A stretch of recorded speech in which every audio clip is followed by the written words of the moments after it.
It's Chernow or Chernow? Chernow. Okay, good. Great. All right, Michael.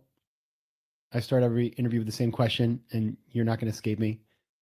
Question is this: what's a formative decision you've had to make to get to where you are today? The short answer is a decision I made when I was 23 years old to get sober. That was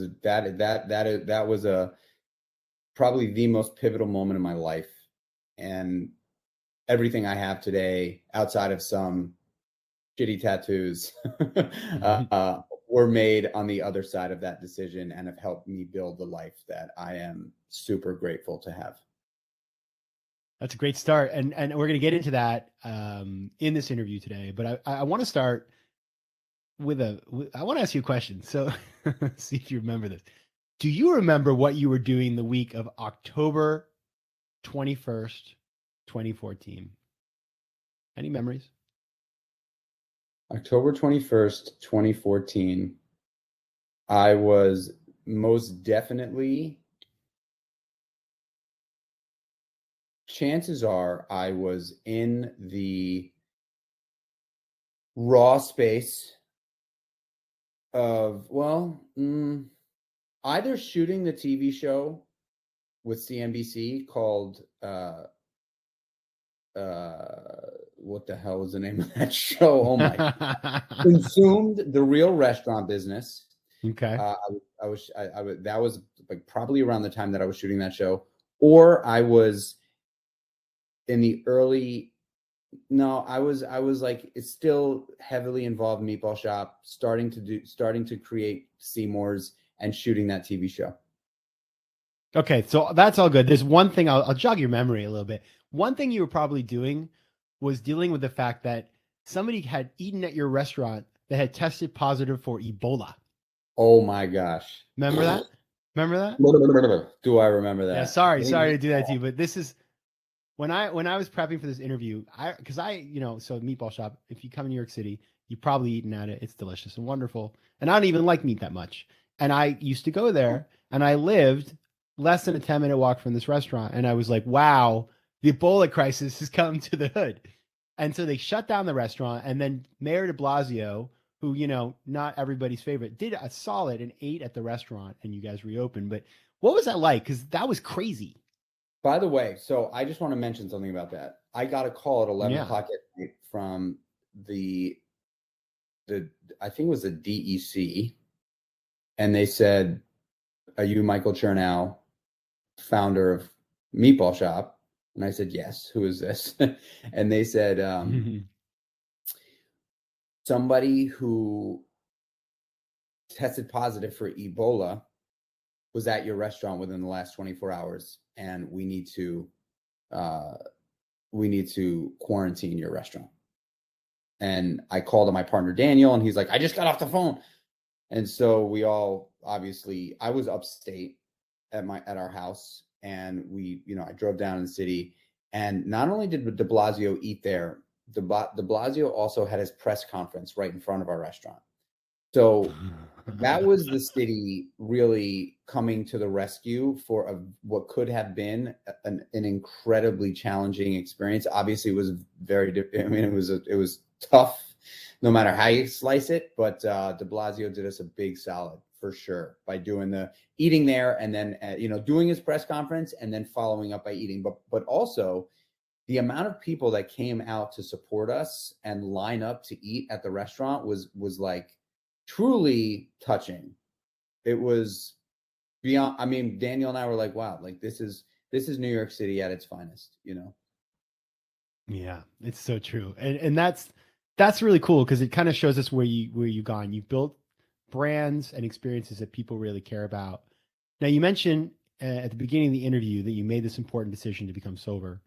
And I was reading up on you, and you wrote something that I thought, I imagine plays into a lot of this journey in your life. You wrote on a website called Local Optimist that, quote, "From as early as I can remember, fear played a big role in my decision-making process."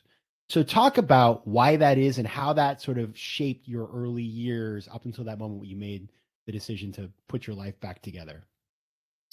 Well, I think to kick off the sort of premise of that quote, fear still plays a big part in my decision-making process.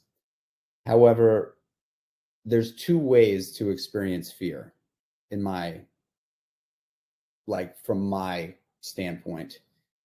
You can live in fear and truly struggle all the time because fear is present in everyone's life. There's no way around it. Or you can live with fear right next to you, where you put your arm around fear, you look at it, you appreciate it, you understand that it's there, and you embrace it. And before that day of August 2nd, 2004, when I was 23 years old and decided to just change everything, I lived in fear, and fear controlled my life. Fear really had its grips around me. And I ultimately did everything in my power to hide from it, run from it, escape it. And when I made that decision, I had to face fear head on and understood that the beauty of fear is that it's ever present for everyone. And on the other side of fear is always freedom. It just is. Fear is a doorway to success and freedom. And the only way to experience that is to run towards it full speed. That's my experience. And so fear certainly plays a role in my life today. Fear certainly plays a role in my decision-making process, except today, I never run away from it. I always look for it and run towards it. And I think that is the catalyst to a lot of the success that I've been able to build in my life, is that I absolutely use fear as motivation, as fire to fuel my engine. And so, you know, fear can either be there for a very long time, or if you run at it hard and fast, it's there for a little bit of time, you know. And so I like spurts of fear as opposed to long drawn out, you know, soliloquies of fear. How'd you flip the switch? Like, you know, we've had people on the show before who, you know, one of my guests recently was paralyzed. He had an accident. He's quadriplegic for 2 months and has recovered mobility. And so like he's like a whole different person. That was his moment, right? Like for you, that changing a mindset. I mean, everybody wants to change their mindset. That's why everybody's doing, you know, microdosing psychedelics nowadays. It's like everybody wants, I think, to reset. And I think we all became more fearful, especially during the pandemic. But like, it's really hard to flip that switch. Like, what was that process for you? I was brought to my knees. I had I was at the end of my rope. It was a decision I needed to make or I was going to die. And sometimes I think that's what it takes for people to have an enlightening experience. You know, for me, it was everybody that I loved and cared about, I pushed away. And they were for years telling me that I had so much to offer, but there was this thing that was standing in my way, and that thing was me. I just didn't know it. All I had to do was like have self-awareness and be aware enough to understand that like there was no one else to blame for my problem. There was no one else to look to for the answer. It was an inside job that I needed to uncover. And I think another thing that's been super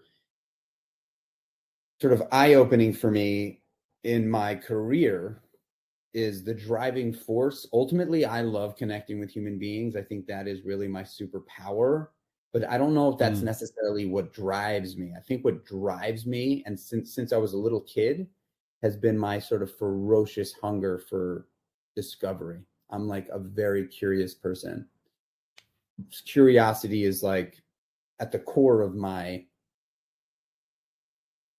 daily philosophy in life, and it manifests in many different ways, right? Like you said early on that like it's being able to do a bunch of different things and kind of creating the life that you want to live, as opposed to living a life that, you know, people have potentially established or believed to be the way to live your life, right? But I enjoy doing a bunch of different things, and my curiosity has led me into being passionate about fitness and nutrition. I really am a believer in, you know, being at the top of my totem pole with my health. But I also am insanely curious about business, insanely curious about lifestyle in general. Like, I really do love lifestyle, how people live their lives, and how I can be an asset for other people in that journey. But I'm passionate about my family. I mean, you know, like, I've got all these pillars, and I'm driven to drive hard. Or I should say, I'm driven to drive hard. I drive hard in all those areas because I really do wake up every day wanting to discover. You know, one of my favorite pastimes to do with my kids, especially now that we live in upstate New York, like in rural New York, is we go out on Saturday and Sunday mornings, specifically in the spring, summer, and fall, and we walk into the woods and we just lift up rocks and logs for hours. We walk through the woods, we lift up rocks, we lift up logs, and we try to find critters that live under there, you know? And it's like, really, it's like a treasure hunt with my boys. But for me, there's this, I'm so excited about just lifting up rocks. And it's a metaphor for my life. I love to wake up every day and lift up rocks, you know? And sometimes there's cobras and either I'm going to let it bite me or I'm going to grab it faster than it can get me. Or, you know, and sometimes there's like a, you know, spotted salamander, and I'm like, oh, hey, little buddy, you know? And so I do really believe that curiosity is what drives me on a daily basis. Yeah. That's why you're on the show, by the way. I mean, everything you're saying, you know, there's a lot in here, right? And I think about, you know, fear of missing out. The first word is fear in FOMO, right? And so fear drives this behavior, but fear is an incredible motivator. And so many of the people who listen to the show, myself included, like, I wake up every day like a sponge.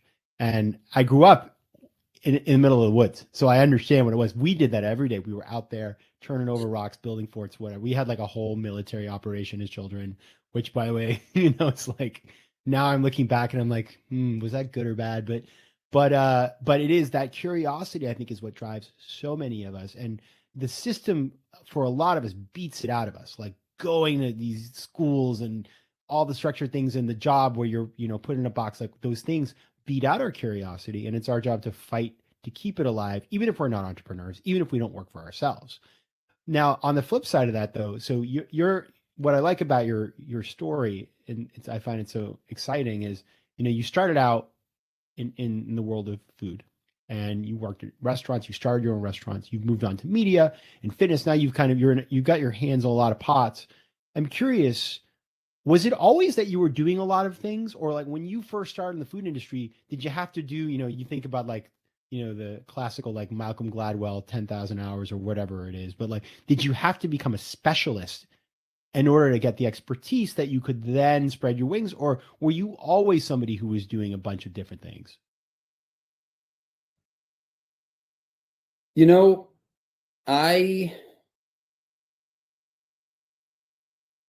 if I had to describe sort of the way I see it,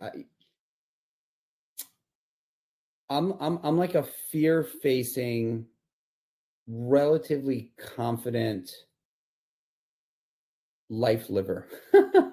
I don't conform to the idea that you have to do one thing and do it very well, and that's where you stay. When I was just working in restaurants, you know, growing up in New York City, I grew up in Manhattan in the public school system. There was lots of kids. New York City, you know, now, but like specifically in like the 90s, you know, was sort of like this.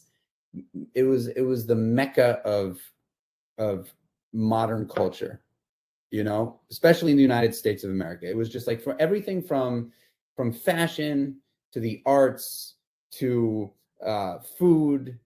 You know, it was just like the 90s were like, it was like a real sort of like unearthing of culture in the world, right? Between the music that was coming out and the fashion that started to take shape, and hip hop culture, and so I was exposed to all this like in a polarized way, right in the middle of it all, right? Like I was a skateboarder at Astor Place, there it was just that was like, and I wanted a lot of that cool stuff.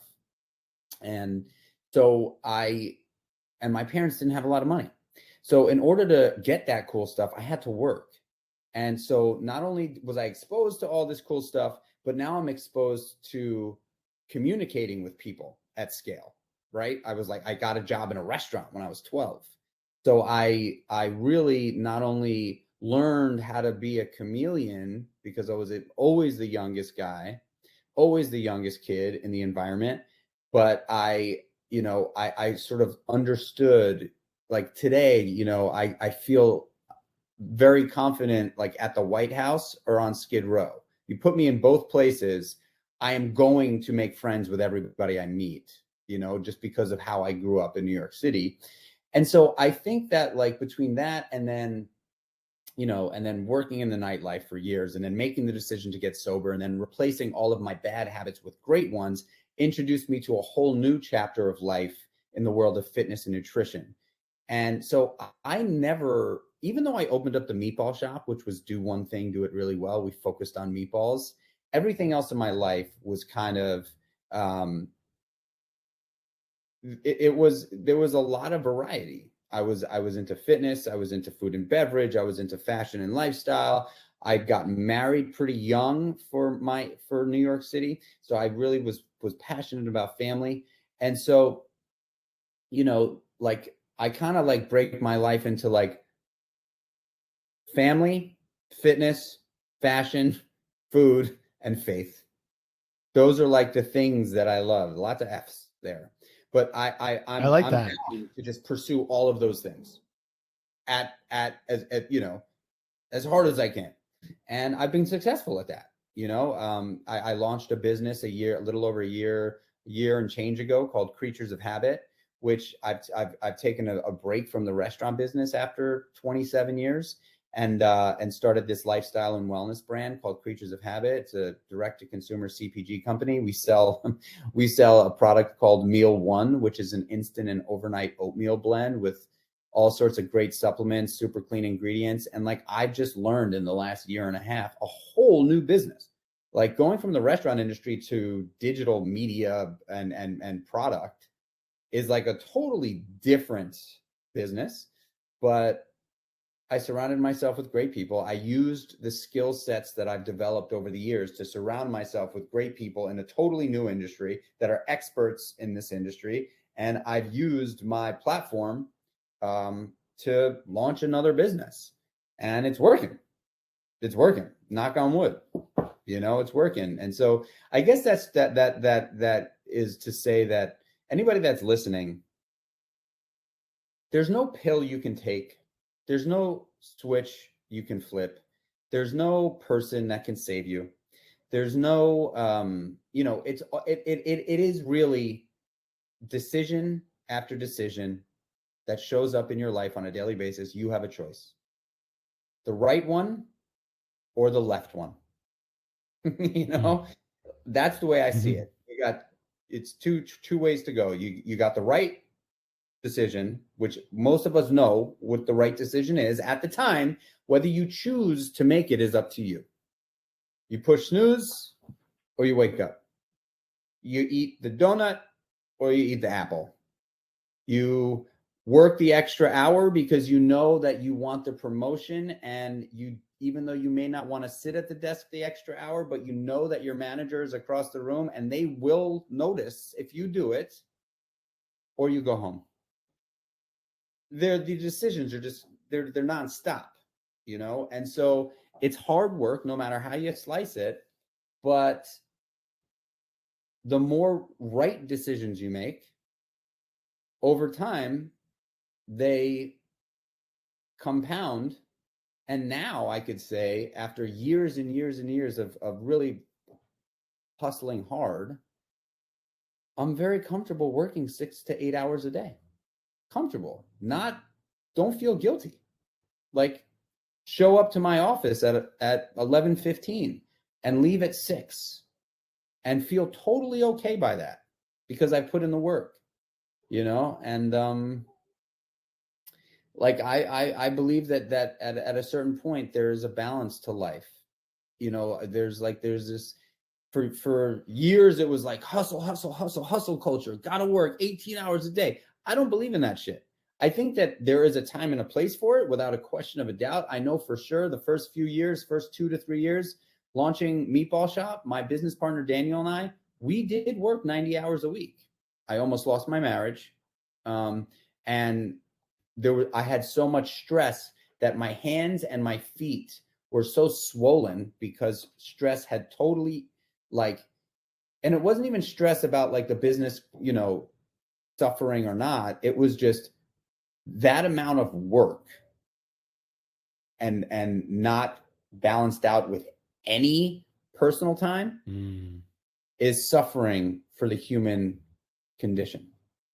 Like, truly we're not built for it. We need to be able to take a break and not have cortisol firing all the time, and it took me years to understand that, but now I know. And so when I started to walk the path of like, okay, you know what, maybe I don't need to work 14 to 18 hours a day. Maybe I should take the weekends off. Then only did I realize that, like, by doing that, I was far more efficient at work, far more efficient. Got so much more shit done by living that than working the 18 hours or 15 hours or whatever it was, Anyway, I went off on a little tangent there, but no, I'm just listening. I'm letting you go because I think what I'm wondering here is like, so you're clearly somebody, like, you think about the unhealthy things that people do, whether it's, partying all the time, drugs, abusing food, whatever. Everybody has something. Like, I know very few people who don't have one or two vices, and some of those people then lose control. And what they forget is, like, it's hard work to maintain a negative habit that is hurting you. It physically is exhausting. It takes time and money. It consumes your life. And if you cut that thing out, you open up tons of time to work on things that are actually going to serve you a lot better. And it's not easy to do, and it's a whole process, but the things that can make you, these little changes that you talk about every day, am I going to have the donut or the apple? Well, if you have the apple, chances are by the end of the week, you're going to like the apple better. But it is that process of being curious and trying that thing and saying, how am I going to feel when I do this? Right. So it's all that stuff wrapped up. But I wonder, like, given the fact creatures of habit, I know you've got, the overnight oatmeal, which, by the way, I love overnight oatmeal. So I'm going to try that. And you've got a podcast out as well, exploring habit. And I'm curious, like, as you've been talking to people, we're in a new year. Everybody, is thinking about what they want to do. And we've all kind of come out of a couple of years of tough times. And so I feel like everybody's chomping at the bit to do the things, to build the things, to experience life. But at the same time, I think people have realized, like, hustle culture is BS. It's not, all that stuff. It just doesn't serve us. And so that's a marketing job. And, at some point or another, you wake up and you're like, okay, I'm working all the time, and for what? And, maybe you make it to the top of the mountain, but then you look around, there's nothing there. So there has to be balance. So what have you learned? Like, what are the couple of things that you can share with the audience about, either in your own personal work or doing the podcast that you've learned about, building habits that actually really get you to where you need to be? Yeah, I am. My mission right now, as we sit here, personally and professionally, is to highlight habit and try my very best to convince as many people as possible that if you are not the priority in your life, you're making a mistake. That's not to say that my wife and kids aren't everything to me, because they are. My wife and kids are everything. But I am the priority. And I know that. And I don't sacrifice time with them, but I put myself first. always. And that means that I wake up an hour and 30 minutes before they do, so that I can take all the time I need to make myself the priority in my life on a daily basis. And so when anybody's asking me about like, and this has been a common thread throughout the Creatures of Habit podcast as well, I would say, I don't have the exact number, but well over 50% of the people I've interviewed are early risers. They wake up very early. They start their day early. Like how early are we talking about? 5 a.m. on a regular basis. And, you know, I would say somewhere between 5 and 6 a.m. And I think, you know, for me, I am a 4:45 to 5 a.m. riser every day. And here's why. I used to wake up at like 6:30, and then we moved upstate and I had a little bit more time to set my environment up. Because, you know, we lived in a smaller apartment. You know, up here, I have like a lot of setup that I'm like stoked about. But I realized that if I woke up an hour earlier every day, I just earned the most valuable asset in life, which is time. I just earned 365 extra hours a year, 365 hours straight without no sleep, 365 hours. If I woke up an hour earlier every day, that's 15 straight days of productive time. Because typically when you wake up in the morning, you're firing, right? Like that is like a very like productive time for a lot of people. You wake up. Now, if you wake up and you're late, like that's not a fun time. It's a pretty stressful time. But I never wake up with that stress because I have gotten into the habit of waking up earlier. So my morning routine is very extensive. I would say that personal self-care, self-love habits tend to be what a lot of people talk about on the podcast, far more than, you know, business habits per se. I think we are coming into a time after a pretty intense, like you said, you know, 3 years, where people are really starting to understand that personal care and our health is paramount. So important. And it doesn't matter about anything else when you're struggling for your life with your health, right? Like the saying, like, it really sucks to have to worry about your health. So get ahead of it. You know, like, be mindful of your health on a regular basis so you don't have to worry about it when it's too late. And I think that is, you know, become a trend for that, you know, well, it's no surprise, right? Wellness has taken a whole new, is like a whole thing, right? Like wellness, the word wellness itself used to be like this, you know, premium term, right? Like wellness is like rich people lived in this wellness space. And now I think wellness is far broader than it was, you know, pre-pandemic. You know, people spent a lot of time at home and they were given an opportunity to try meditation, try journaling, try breath work, Wim Hof. How many people do you know started doing Wim Hof in the pandemic? You know, like totally. Wim Hof breathing.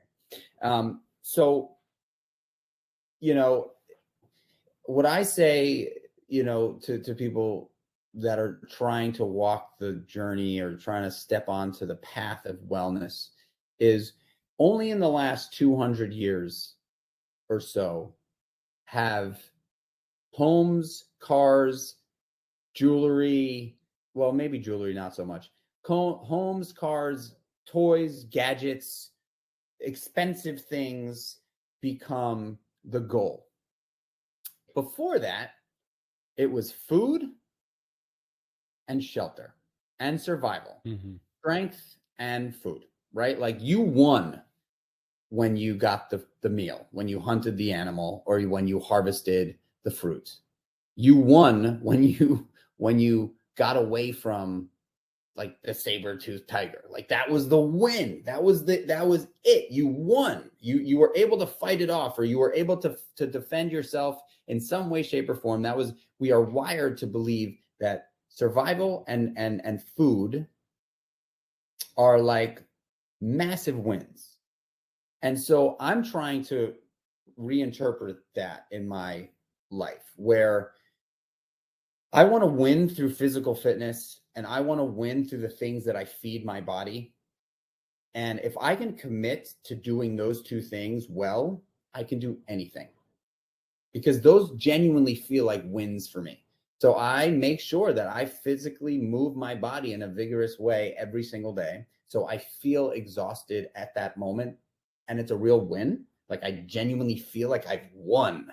I've won every day. It's something I can control. I can control a win. There's nothing better than being able to control a win, right? And then the food that I put into my body, I want it to nourish me. I don't want to feel bad after I ate it. You know, I want to be able to like work my way to those treats. Of course, I fucking eat a donut when I want to, but 90%, 80, 90% of the time, I'm eating really healthy. And I'm 42 years old, but I feel like I'm like 25, and my blood work kind of reads 25-year-old guy, you know, and that's because I really do put my health and my wellness before my business, and most other things in my life, you know. And my wife knows this, right? Like she knows, like, if I've said it on many podcasts, where like I am the priority in my life, and because of that, I show up as a much better husband, a much more loving and patient father, a better business owner, a better business partner, friend, brother, son, you know, uncle, all of it. When I feel well, I show up into the world well-er. And so that's what I would say. So if anybody's thinking about trying to step in, what I would tell you to do is start by waking up an hour earlier. And then what you do in that time will come. But that's a great step. You know, I think a lot of people fail. That's a great step. Yeah. That's so tangible. And you know, the thing, it makes me think of this quote. It's been attributed to like everybody under the sun, but the quote is, you know, a healthy man has a million dreams, a sick man has one. So everybody, I want you to head over and check out, first of all, if you want to learn more about Michael, go to michaelchernow.com. You can also find him on Instagram, Michael Chernow. Check out Creatures of Habit. That's Creatures with a K, both on Instagram and the website. Michael Chernow, thank you so much for being here. Thanks for having me, man.